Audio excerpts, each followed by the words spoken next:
Do you want to know how to get kids to stop itching bug bites? Ugh.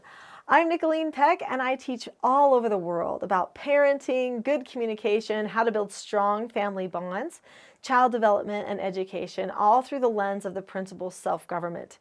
And in this video, we're talking about stopping the itch. In this video, we're going to talk about subconscious behaviors and what you can do to bring the subconscious behaviors into the conscious, and what skills you can use to teach your child to not do that behavior that in the end could draw blood.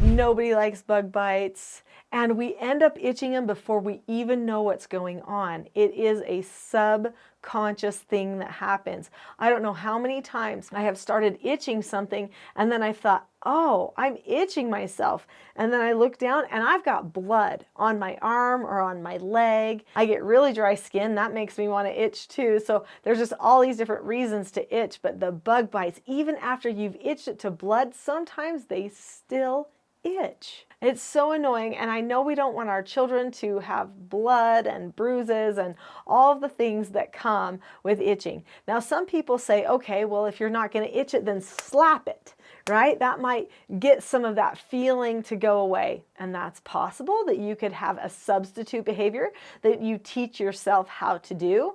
You could also hold it. And so that's another thing that could happen. Instead of itching it, you could hold it and put pressure on it.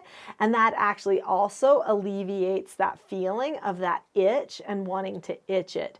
So you can replace the habit with another thing, and so that you can hopefully train yourself, when I get this feeling to do this subconscious thing of itch, I'm just going to hold it instead, or I'm going to slap it instead. But really, the best thing you can do to not draw any attention to the fact that you're even experiencing a bug bite at all is to practice accepting a no answer about the itching of the bug bite. Now, small children may struggle a little bit more with this, but if I'm going to be completely honest, the youngest ones don't often itch as much as the older ones do. The older ones seem to know how to solve their problems. The little teeny toddlers somehow just put up with it and move on most of the time. What do you do when you accept a no answer? So if you've already subscribed to this channel by now, then you know that I love talking about the 4 basic skills, the 5 teaching styles, problem-solving exercises, how to self-regulate, calmness, all those things. And the key of all of that is those 4 basic skills. One of those 4 basic skills, the second one, is called accepting no answers and criticism.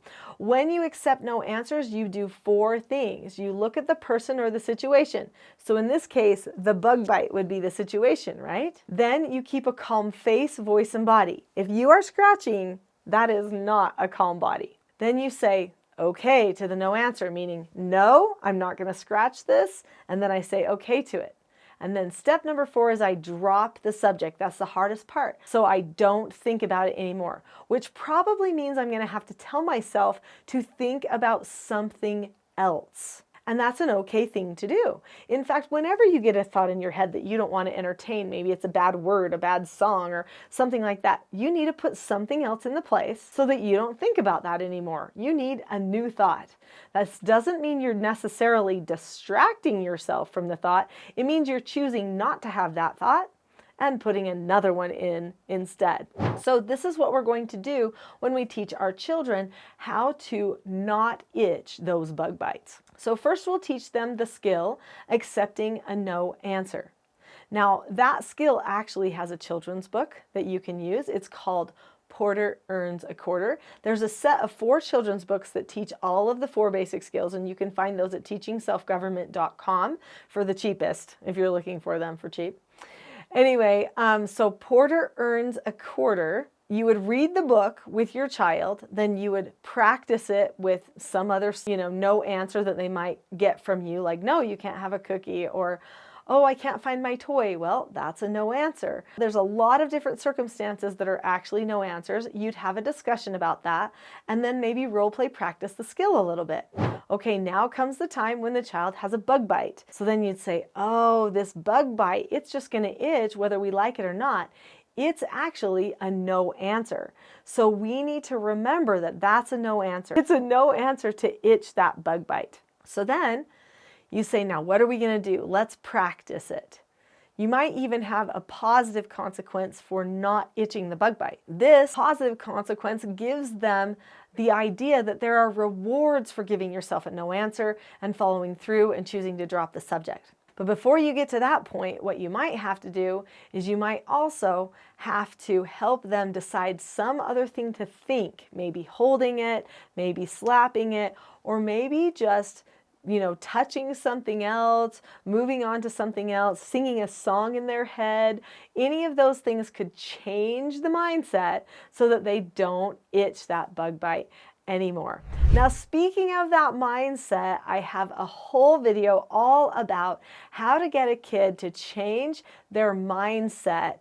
That video is going to go into more detail about skills and habit training, and I highly recommend you watch it next. I'll see you there.